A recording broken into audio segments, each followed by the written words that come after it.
Good morning. This is Horizon's Middle East and Africa. Our top stories this morning.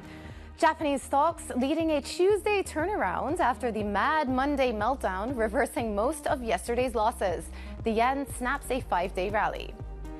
The U.S. and allies work to head off an Iranian attack on Israel and avert a wider regional war. Tehran says it has a right to inflict punishment.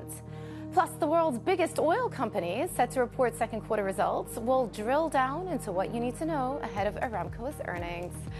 Well, good morning again, everybody. It's just gone 8 a.m. across the Emirates. I'm Jumana Versace in Dubai. Well, where to start? What a 24 hours the markets have just experienced. And it feels like we're staring at a completely different environment than we were this time yesterday. Look at the board behind me. Everything is trading up in the green. It's almost like nothing happened yesterday. Nikkei almost up 10% on the session. And in fact, at one point, it was up more than 10.5%.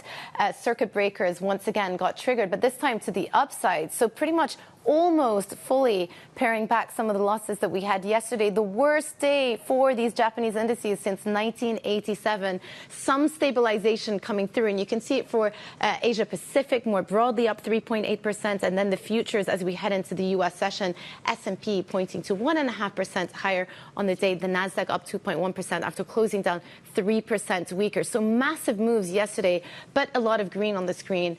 If you look at other assets, 2-year yields. So this was interesting because throughout the course of the day yesterday, we did about a 30 basis point round trip. At one point, 2-year yields were 25 basis points lower in the session. We ended up plus 3 basis points. So again, today, continuing with the upward pressure, up 4 basis points. Again, people have been talking about the disinversion of the 2-10 yield curve chart. Lots of moves going on there. But what you need to know is that by the end of the day, 2-year yields were actually 3 basis points higher in the session. Dollar yen is potentially the catalyst for everything that happens yesterday. Some weakness coming through for the yen versus the USD, but only about 1%. So if you think about how much equities have moved in comparison to the currency still has a long way to go. Brent also in focus. We're seeing some support come through. We got almost as low as around $75. I would just alert you to a note put out by Goldman Sachs overnight saying that they think 75 should be the floor for Brent. And indeed, we are seeing some support come through there. And then gold, also interesting to watch. We're trading sideways today, but even on a day where everything was pretty much going nuts, and I'm just going to use that as a technical term, you would expect more money to flow into gold, but actually gold came off a couple of percentage points yesterday as well. Just tells you it was a complete position washout. Finally, I just want to alert you to the moves that we had in the VIX yesterday because we saw some pretty wild price action. You can see the VIX, which is a gauge for stock market volatility, at one point broke through 60 to the upside. We haven't seen that level since the days of COVID and GFC, and it really just encapsulates how much volatility we saw in stock markets yesterday. We're now back down to around 30, so pretty much half of where we got to intraday. All right, let's also check in on how other markets in Asia are faring. Avril Hong is in our Singapore studio standing by. Avril, normalcy has returned. In some ways, I guess you could call it that. But note here, despite the bounce we're seeing in Japanese equities, it was the worst 3-day rout we've seen on record. So not quite clawing back all of those losses. Given how investor sentiment has been rattled, it's going to take a while to restore it. Indeed, the BOJ is coming under fire for the market meltdown that perhaps it pulled the trigger too early on rate hikes. We're hearing how there's going to be a tripartite meeting later today. Maybe some discussion of that very market meltdown. There are some in the market, they're speculating that future rate hikes could be on ice. The yen is snapping its 5-day rally. Flip the board. What's also really interesting in Japanese assets is what we're seeing as part of the global bond rally, how rapidly yields in Japan had previously come down. Today we had a 10-year auction. We always knew it was going to be a tricky one, but what's really interesting is how the demand measure is at the lowest since 2003. So it really tells you that investor appetite has been dented given the lower yields, and we're seeing those yields extending, creeping ever higher after that auction result. Jumana. Avril, thank you so much. Everyone is watching these Japanese markets very, very closely, given the price action yesterday. Let's bring in Charles-Henri Monchau, CIO at Banque Syz. Great to have you with us after such an eventful 24 hours. I also want to thank you for posting a tweet that I put up yesterday. It was a bit of a tongue-in-cheek tweet, but essentially what I was trying to say is that nobody really understood what was happening. It's difficult to pinpoint one specific catalyst for all of these global moves that we had yesterday in the markets. But let me actually put that question to you now. What do you think happened yesterday? Well, it's the main reason for this huge correction is obviously this massive carry trade unwinding. It all started last week with not only the fact that the Bank of Japan's hiked rates, but also some evidences that the U.S. economy is indeed slowing down, pushing the Fed to cut rates. So we are basically Bank of Japan hiking rates, the Fed potentially cutting rates. This triggered a rise in the yen, and all of these massive $4 trillion carry trades unwinding, putting pressure on the most liquid and biggest overcrowded trades, which are currently, in the market, like obviously tech stocks, but also everything. You just mentioned gold yesterday. Gold was part of the margin call. Gold was down in such a bad day, shows that everything was sold. And then, we are back today with the Nikkei up 10%, as you just showed. Yeah. You know what you said about the yen carry position, and that many people were caught the wrong way on that. How long is it actually going to take to work through some of those positions? Is the worst done? Is it just a case of everyone gets out on one day and then we all move on? Or is this going to be something that takes place over the course of the next few weeks? Yeah, it's a big unknown, but we got two good news over the last few hours. The first one was the ISM services in the US, showing that the US economy isn't doing that bad, which means that the Fed might not have to cut too much, and that's it's kind of a relief on the dollar. And the second good news came with these Goldman Sachs reports showing that the positioning on the yen has moved within 48 hours from a massive net short to a slight net long. So that could mean that a big part of the carry trade unwinding is already done. And that probably explains why also we have a bit of relief on the currency this morning. And I just shown, even a small decrease of the yen is enough to calm down investors at this point. And that's a good news. Yeah. Interesting what you say about those 2 points as to why the stabilization came through. But there is one concern that doesn't seem to be abating, and that is the growth concerns that have popped up in the last couple of weeks. People are really becoming quite worried about the state of the U.S. economy after that non-farm payrolls print, the slowdown in the labor market. Some of the signals coming out of China are not so positive as well. So how does that get factored in to where risky assets trade from here? Well, I think that there are two read-through on this. The first one is that, yes, it was quite expected for the U.S. economy to slow down. We do expect the U.S. economy to slow down, the labor market to normalize, and inflation to come down, opening the door to Fed rate cuts. That's the first one.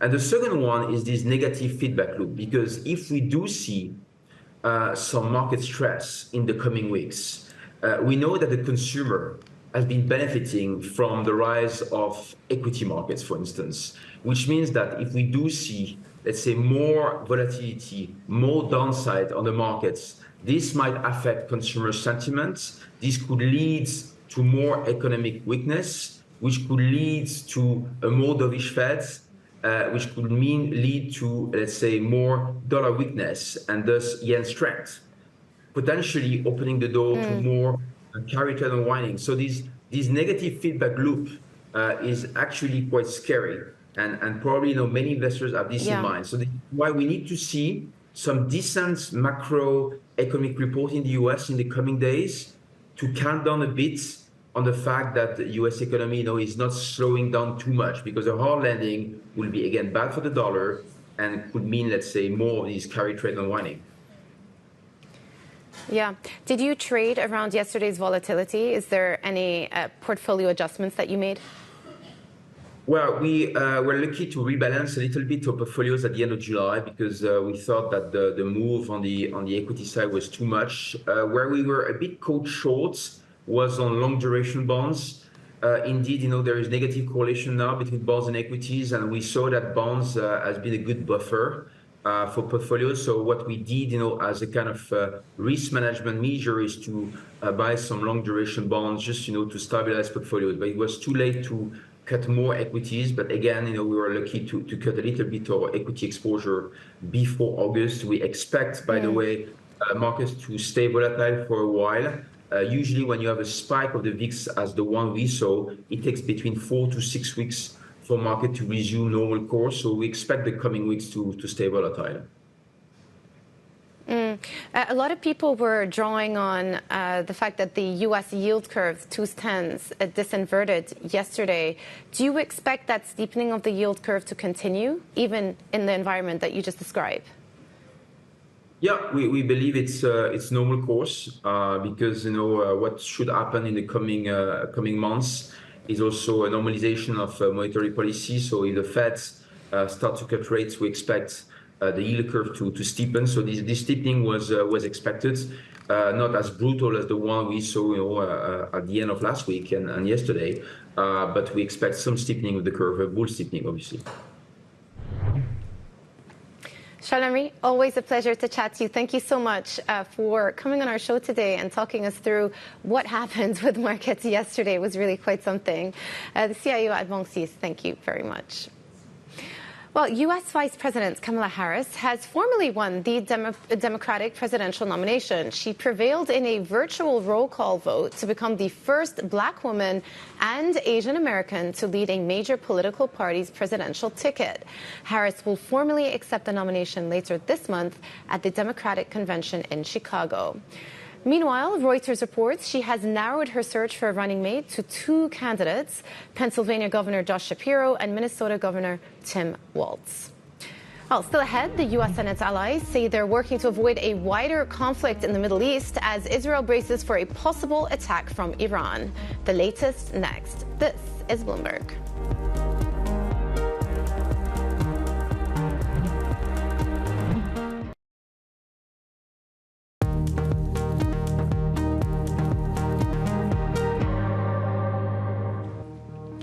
Welcome back to Horizons Middle East and Africa. I'm Jemana Bersachi in Dubai. The U.S. says it's working with allies to head off an Iranian attack on Israel and avert a wider regional war as concerns grew that a strike may come at any moment. Iran has also reiterated it wants to avoid an all-out war with Israel, but says it has the right, within the framework of international law, to punish Israel for last week's killing of a top Hamas leader in Tehran. Of course, important to note here that Israel still hasn't taken responsibility for the Haniyeh killing. All right, for more on this, let's bring in Stuart Livingston-Wallace, Bloomberg's executive editor for Middle East, North Africa and Russia. Feels eerily quiet overnight. We had that Axios report yesterday come through suggesting that an Iranian attack was going to be imminent next 24 to 48 hours. Nothing has happened yet. Yeah, we're not at the 48 hours. That's true. So tonight is still a possibility. No, I mean, I think Iran is taking its time and it's going to have to gauge this very carefully. Again, it has clearly said it doesn't want escalation. What does that mean? That means that, yes, it can send a barrage of drones and missiles like it did in April, but it has to calibrate it incredibly carefully. It has to go fundamentally for military sites rather than civilian ones, and it has to hope that none of those missiles or drones go off course and start killing civilians, because the minute that happens, that is escalation. Israel will have to respond. So the U.S.'s stance here is quite interesting because on one hand they're saying that Israel has the right to defend itself, but working the diplomatic channels very actively, calling for de-escalation in the region. They're also sending military warships. They're sending fighter jets to the region as well. So what is the U.S.'s role here? What are they trying to do? Yeah, I mean, the military equipment that is now in the region is really quite impressive. I mean, there's a carrier strike group in the Gulf of Oman that has 3 destroyers. There's more destroyers coming in. There's a new squadron, fighter jets coming in. And that's on top of what was already a fairly substantial presence. So I think on the one hand, it's saying that we'd really like to resolve this. And I think particularly focusing on that Gaza peace deal, that elusive deal, with the thinking that if you can somehow start moving in the right direction on Gaza, that de-escalates tensions elsewhere, or at least gives some of the other actors fewer excuses to actually engage again. But on the other hand, reminding everyone that it is obviously the world's largest superpower. It has the capability of dealing with more or less anything that can be thrown around the region. And so it's that kind of twin approach. I mean, the thing is here, you just wonder what the off-ramp is for all of these different players. You have the likes of Hassan Nasrallah saying they want to seek revenge. You've got the Ayatollah Khamenei in Iran saying that they want to seek revenge as well. Ultimately, Netanyahu, the war is still raging on. What is the off-ramp for all of this to just calm down, to de-escalate? How does that happen? So I think step number one is Gaza. I think we still have great concerns about the north, Lebanon in particular, and that feels very hard to see a way out of there, because it feels like the thinking in Israel is that will have to be dealt with sooner or later, and by that I mean Hezbollah. Yeah. That is not a threat that's going to go away, rather than take the approach that they did to Hamas, which is let's contain it and let's hope for the best. We need to tackle it head on. Now, that may change over the next several months as the population gets increasingly tired, I suppose, of this constant warfare. Yeah. However, I'm not going to make that prediction. And it does feel like the consensus within Israel at the moment is that is still a problem that needs to be tackled. Yeah, no, absolutely. And given the speech that Hassan Nasrallah gave last week, they're also not going to go down quietly. Stuart, thank you very much. So that was Stuart Livingstone-Wallace with an overview of the latest from the region, Bloomberg's executive editor for Middle East, North Africa and Russia. Now for a look at some of the other stories we're following today. Bangladesh's army chief and president are calling for calm after Prime Minister Sheikh Hasina fled the country following anti-government protests. Authorities say a curfew will be lifted on Tuesday and that elections will be held as soon as possible. Hasina had faced pressure to resign for weeks as peaceful protests over government job quotas turned deadly. And Venezuela's President Nicolas Maduro is asking his supporters to remove WhatsApp from their phones. Maduro says the Meta-owned messaging app is being used to spread violence by what he describes as fascists. He is urging his supporters to instead switch to Telegram and the Chinese messaging app, WeChat.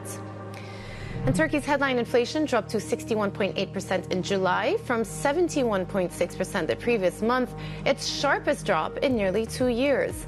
The monthly price growth came in more than estimates by analysts. Now, behind the pickup were a series of increases in the administered cost of items such as water and electricity, which the central bank expects to underpin price pressures on a temporary basis. The central bank now forecasts annual inflation at 38% at year-end. And coming up, Ethiopia is planning to introduce economic reforms to win support from the IMF. The State Minister for Finance spoke to us exclusively on how they plan to shield people from rising inflation. That conversation next. This is Bloomberg.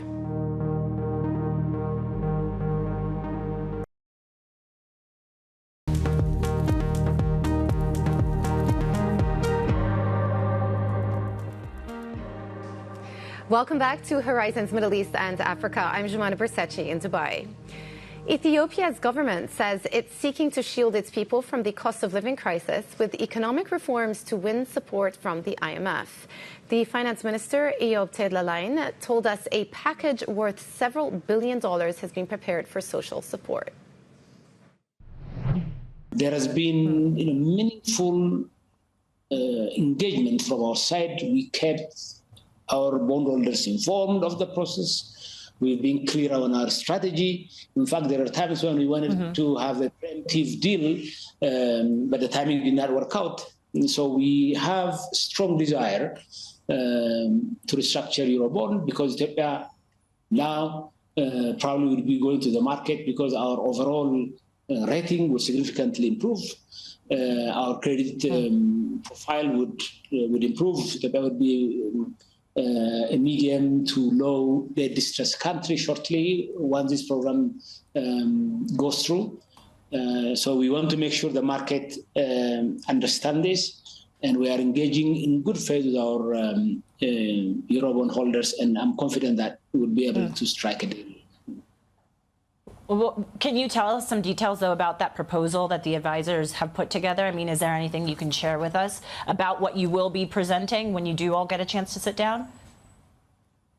I wouldn't want to diverge into that because of the nature of these discussions, Jennifer. I hope you understand. But broadly, the principles are comparable to the official creditors committee arrangement, so which means there will be some NPV reduction because Ethiopia's debt treatment would involve some stock treatment. So this principle will also apply to our commercial debt. But I wouldn't want to diverge into the details of this. That was Ethiopia's State Finance Minister speaking to Bloomberg's Jennifer Zabasasha. Now for a look at some of the other stories we're following this morning. A U.S. federal judge has ruled that Google illegally monopolized the search market through exclusive deals with Apple and others to make its search engine a default browser. The ruling hands the government a victory in its first major antitrust case against a tech giant in more than 2 decades.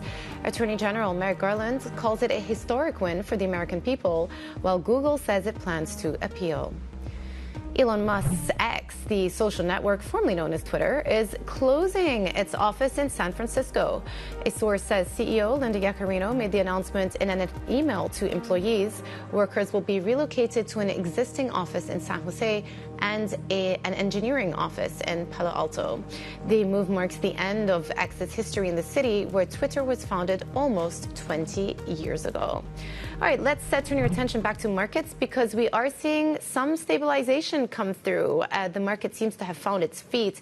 The handover from Asia is still very positive, not shown here, but the Nikkei is up 10% on the session, which has lent itself to green across the screen. We've got S&P futures pointing to 1.6% higher after closing 3% weaker yesterday. Nasdaq seen opening 2.1% higher after 3.4% close in yesterday's session.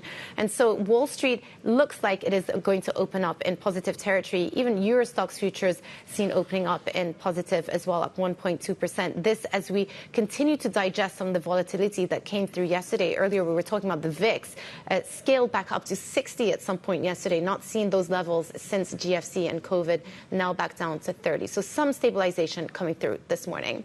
All right, coming up, we're going to be talking about the RBA. The Reserve Bank of Australia is making its rate call in a few minutes. We'll break it all down with Rabobank's head of FX strategy next. This is Bloomberg.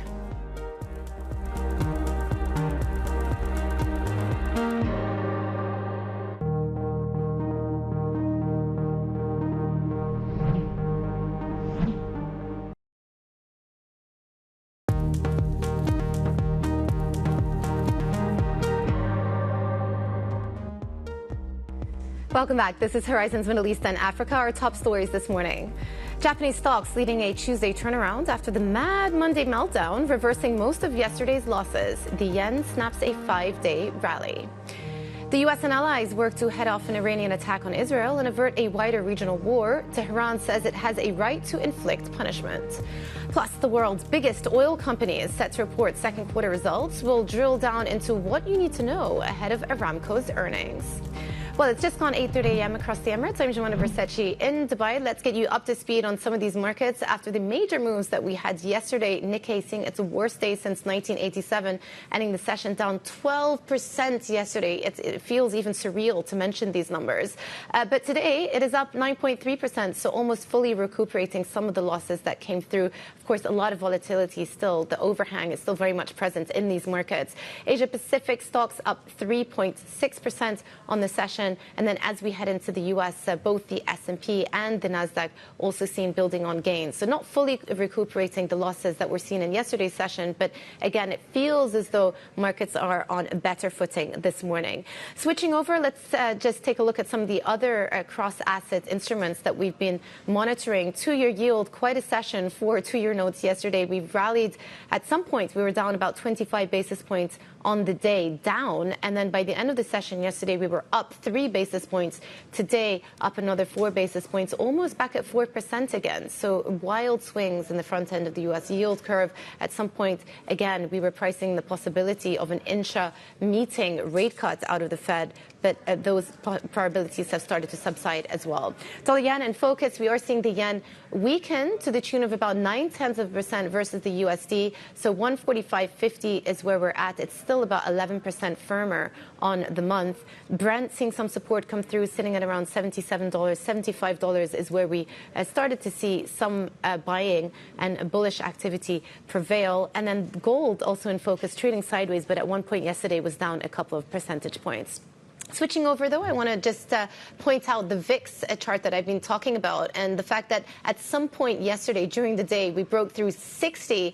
This is a level that we had only seen in GFC, the global financial crisis, and during COVID. So just tells you how much volatility was in these stock markets yesterday. But we're now down to about 30, and again tells you that some of that volatility has started to subside despite the intraday gyrations. All right, some breaking news coming through. Let me just bring you the announcement out of the RBA. As expected, they have kept the cash rate unchanged at 4.35%, so unchanged on interest rate policy. The commentary is that the board is not ruling anything in or out. The economic outlook is uncertain.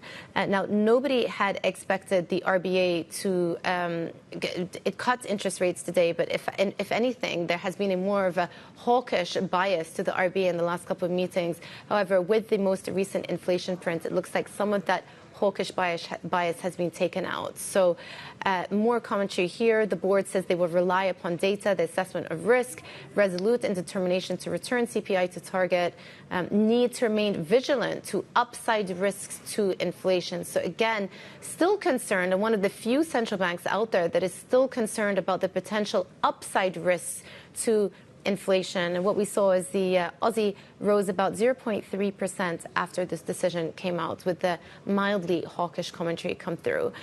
So keeping an eye on how the Aussie dollar is faring. But for more on this and more, let's bring in Jane Foley, FX strategy head at Rabobank. Jane, maybe actually let's just start with your reaction to the RBA, because it's one of the few central banks out there that still have this mildly hawkish bias. And you can't say the same about other central banks around the world.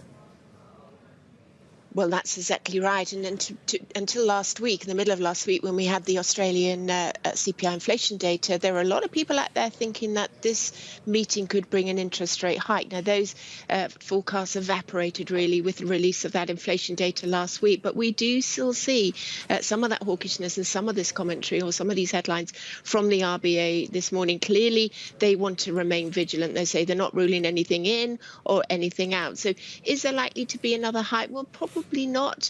Could there be? Well, yeah, I don't think you can entirely rule out that factor or that risk at this moment in time. And it will, of course, like other central banks, depend on the economic data, particularly the relative tightness of the labour market in Australia. So we've seen the Aussie dollar tick up a little bit on the back of some of these headlines. But I think for now, I think that the market is sort of content that probably they won't hike again.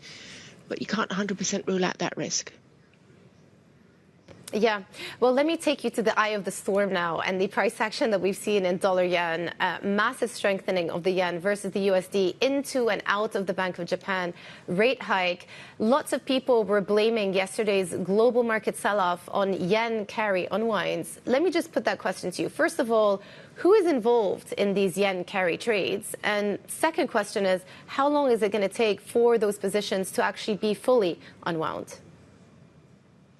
Well, I mean, some people will have been on that trade for a very long time. We'd seen a huge run up in the value of dollar yen. You know, it was only a few weeks ago that we were trading above 160. So whether or not they're going to be fully unwound, or whether or not there's going to be more people now willing to move into dollar yen, to buy dollar yen at these sorts of levels, well, we've seen that overnight. Whether or not that extends, I think that depends on how stable the market is when it opens in Asia, and then, of course, how stable it is when it opens in the US this afternoon. But we have seen evidence of bargain hunting coming through in the Asian session today, and I think there's a very good chance that will be extended. So I would imagine that perhaps the worst is over for this storm right now. Interesting. And Jane, assuming the volatility in yen does subside, does that translate to volatility coming less volatility into other FX currencies as well? Was it the yen that was the catalyst for all of this FX volatility? The yen was certainly one of the big factors, or the hawkishness, I should say, of the Bank of Japan last week was one of the big factors. But I don't think that the market ructions that we saw yesterday was entirely down to Japan. I think there were a number of factors all coming together all at the same time. I mean, we can go back to the middle of July, and the market was already getting uncomfortable with AI stocks. Last week, we had, of course, earnings reports. I think we can look at the Intel and at the fallout from those results and see that the market was already pulling back on AI. And then we had the growth concerns from the US economy starting really last Thursday afternoon. And then with the payrolls, the market's been, buying into rallies in the stock market for a long time. You could say it was ripe for a correction. I don't think anyone forecast it would be as aggressive as it was yesterday and Friday. But at the same time, I think we had a number of factors all converging together, and then perhaps making it worse was the fact that in some of these markets, and certainly perhaps in dollar yen, that there was thinner liquidity because of the time of year than we would normally have. So it was a number of these factors coming together. But fundamentally, the US economy, yes, it's cyclically slowing down, but we're not in a crisis. And I think fundamentally, it's very difficult to justify the size of these sell-offs with the fundamentals. So I think we will have a settling down of conditions this week. Yeah. Okay. So not hard landing, but what we are seeing is a cyclical slowdown. What currencies perform best in that environment? Well, again, I mean, we saw some of the safe haven currencies perform well. I think what's quite surprising to me is the resilience of the euro. Now, we can explain that away and say, well, look, because of the ECB being a bit worried about sticky labour markets in Europe, the market wasn't going to be turning on its heels in terms of the amount of policy cuts expected from the ECB. But at the same time, the dollar has suffered quite significantly from this build-up of Fed easing expectations over the past few days. I think some of that is justified. A lot of it is not. I don't think, for instance, there was ever going to be a risk of an intra-meeting Fed rate cut. I think that would have just made the panic perhaps even worse. I don't think that's justified by the fundamentals either. So I think once the market sort of settled down to thinking maybe the Fed will cut a little bit more, but not to justify crisis or panic levels, I think the dollar can actually find a little bit of ground. I think euro dollar can probably head lower. Yeah, because I was just going to ask you about what is priced in for September. Even though we've come a long way back in the last 12 hours or so, the market is still pricing in 46 basis points out of the Fed in September. It feels as though they could be disappointed because many out there are anticipating the Fed to go for 50. Even the Fed haven't really signaled that they're ready to start the interest rate cutting cycle with such a large move. Is this a setup for disappointment? It certainly could be a disappointment there. And I think to judge that, we do need to see further economic data. Now, if we look at the services ISM that we had yesterday, I think you can very much say, well, yeah, is a 50 basis points in September really justified? And maybe 25 is better. Now, unfortunately, this week, we don't get a huge amount of US data. We do get bits and bobs, and that's going to be dissected and watched. We don't get an awful lot of Fed commentators scheduled either, because I suppose it's holiday season, but we do, of course, have Jackson Hole coming up on the horizon in a couple of weeks' time. And I think that will be really instrumental in guiding the market to how many interest rate moves we can potentially expect through to the rest of the year. Now, clearly they're going to be data dependent, but I would expect the Fed in that Jackson Hole symposium to really calm the markets here. And like I say, we're not in a crisis in terms of the outlook for the US economy. We're just in a cyclical downturn, perhaps. Yeah, that's exactly it. And there's been a lot of overreacting in the last couple of days with these markets. Jane, thank you so much. Jane Foley, FX Strategy Head at Rabobank. Well, speaking of the volatility in markets, let's check in on how those markets in Asia are faring, because there's a lot more green on the screen today. Avril Hong is in our Singapore studio. Avril. Certainly, Jumana, we're seeing that bounce in Asia led by Japan, but also worth looking back at the extent of the damage a day ago, because it was, after all, the worst rout in Japanese equities since 1987, even worse than the aftermath of the 2011 tsunami. So it was due to a confluence of factors. Some have blamed those concerns about the U.S. economy after the jobs report, concerns about the BOJ hiking too fast, too soon, too much, and those signals of future rate hikes also throwing up all these concerns. And then the unwinding of the carry trade. But something else to consider is also how, given the extent of the damage a day ago, some say that these retail investors in the market have been forced to dump stocks that they bought on margin, exacerbating the move. Indeed, on the Nikkei yesterday, we saw this record trading in terms of the value of trading on the Japanese benchmark. Flip the board as we talk about the rebound that we're seeing in Japanese equities today. The TAIEX, the KOSPI are also part of that rebound, almost recouping all the losses from a day ago. The ASX 200 rebounded about 0.4%. This was pre-RBA decision and the messages about inflation, pairing some of those declines now. Jumana. Avril, thank you so much. That was Avril Hong in Singapore. All right, also coming up, Aramco profit is in focus. We drill down into what to expect from second quarter results next. This is Bloomberg.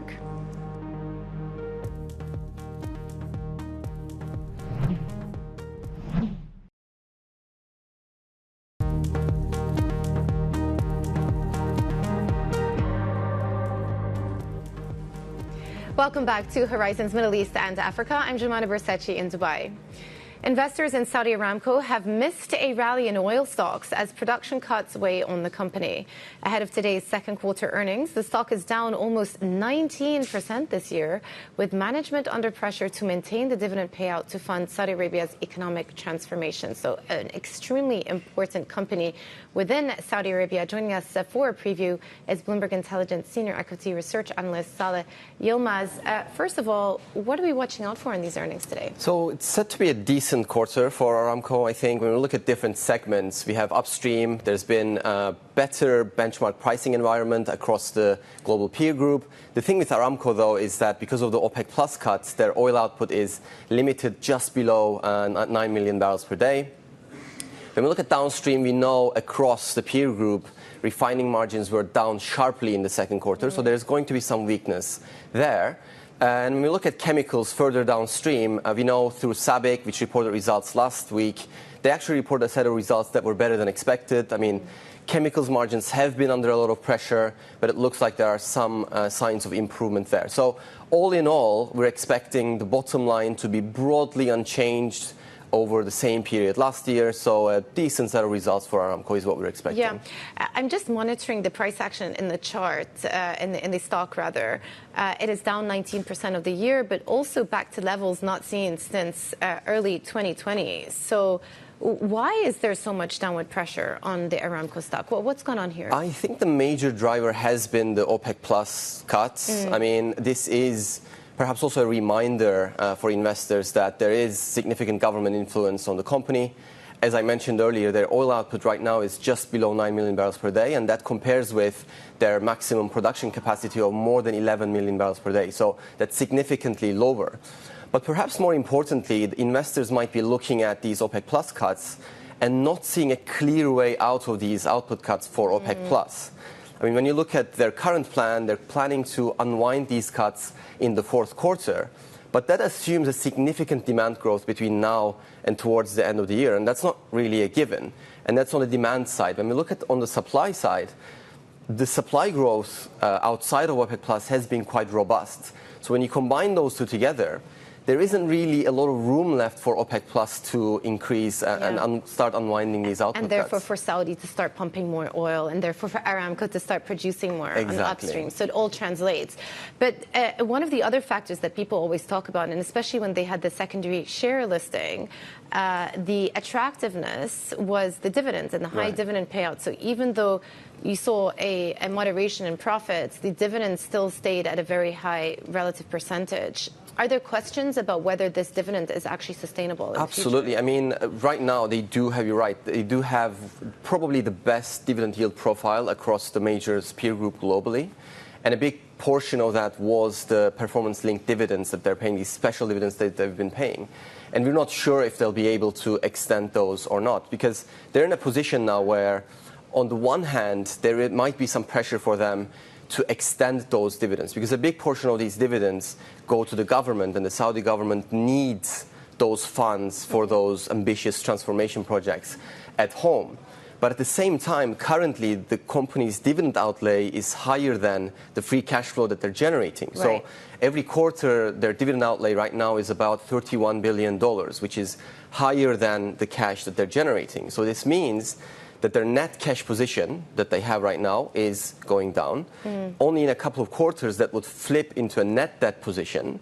So they would have to be comfortable with a net debt position and a gearing that's rising to decide on whether they extend these dividends into 2025. Yeah, I mean, borrowing to pay dividends doesn't sound like a sound business strategy. Yeah.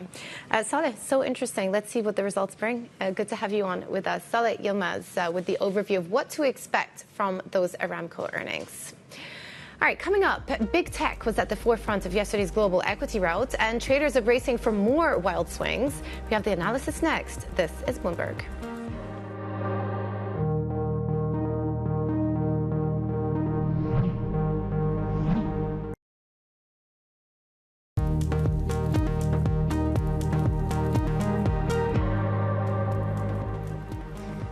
Welcome back to Horizons Middle East and Africa. I'm Jumana Bersechi in Dubai. Well, big tech traders are bracing for more swings as the sell-off turns violent. Well, it did turn violent yesterday. Nvidia and Apple led the slide amid recession and spending fears. Traders who chose to buy tech shares at steep discounts were undoubtedly the minority. So let's bring in Bloomberg's Daybreak anchor Tom McKenzie for all the details. It was a wild run across so many asset classes yesterday, but just talk us through specifically what happened in tech. To me, it just feels like a bit of a technical adjustment that took place, but perhaps there were more fundamental reasons at play. Well, to your point around the technicals, look, of course, mega cap tech, the Magnificent Seven, have led the gains of the year. And there was always that concern about concentration risk, about valuations. And looking ahead into the second half, the expectations for many analysts out there is that the earnings story for these big cap tech names are going to be challenged. They weren't affected when rates were going up. They're unlikely to be benefiting when rates come down as much, just because the fundamentals have changed. And on the earnings story last week was a reminder that they did not hit the ball out of the park in terms of the earnings that came through, in terms of that AI drive that some analysts have been looking for, particularly when it comes to the names like Alphabet, Amazon and Microsoft. And they reminded us, the CEOs, the executives of those companies reminded us, there will be heavy spend still on AI. So for all of those reasons, that sector was looking vulnerable. You've now got NASDAQ 100 in correction territory after a drop of about 13% from the record highs earlier this year, around July the 10th is when those came through. And just in the last 3 days, down the NASDAQ 100 by about 8%, a little over 8%. So we'll see. Futures are turning, of course, in the session today. But it was always a sector, a number of analysts said, that was looking stretched, looking vulnerable to any downturn. And that's what we've seen. Yeah, I mean, I'm just looking at individual stocks. The darling of the industry, Nvidia, closed down 6.4% yesterday. But then others... AMD, ASML actually closed positive on the day. So is this a case of something specifically happening to Nvidia, or again, just a matter of overstretched positioning once more? Yeah. This is a really interesting story, and I'm really glad that you highlighted AMD and the gains that came through yesterday, and an otherwise brutal day, of course, for global equities, because AMD catching up as a result of the challenges at Nvidia. And what we've been reporting on our team is that they are facing challenges around two particular chips that are part of their new rollout of Blackwell chips. So they've currently got the Hopper that's in great demand. In fact, they can't produce enough to meet the demand that's out there. They can't supply enough of that demand. So they've moved on. They continue to progress in terms of innovation in Nvidia, and the next segment is called Blackwell. But the problem is they're facing challenges, engineering challenges for two key parts of that product, and that is also led to the concerns around Nvidia. Now, analysts say long-term, the growth story remains intact for Nvidia. The focus will be to what extent they can amend and fix these challenges around the Blackwell product and how quickly they can get them to market.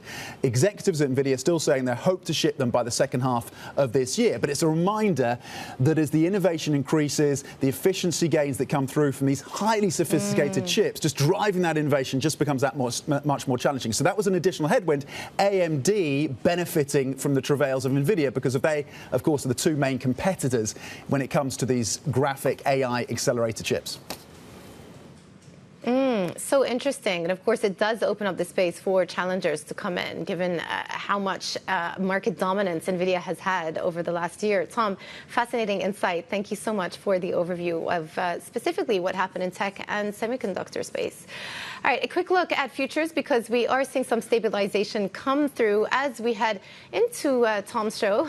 But this is the picture for U.S. equities pointing towards a more positive open, 1.4% higher for S&P futures, the Nasdaq 1.8% higher. This, of course, after ending the session down 3.4% yesterday. And Eurostoxx futures in the European markets also seen opening up in positive territory. This after a very strong handover from the Nikkei, up more than 10%. So a very strong recovery in Asian assets. Is this going to be the end of the big sell-off? Well, big questions for investors coming up throughout the rest of the trading day. That was our show, Horizons Middle East and Africa. I'm Shamana Bersetchi in Dubai.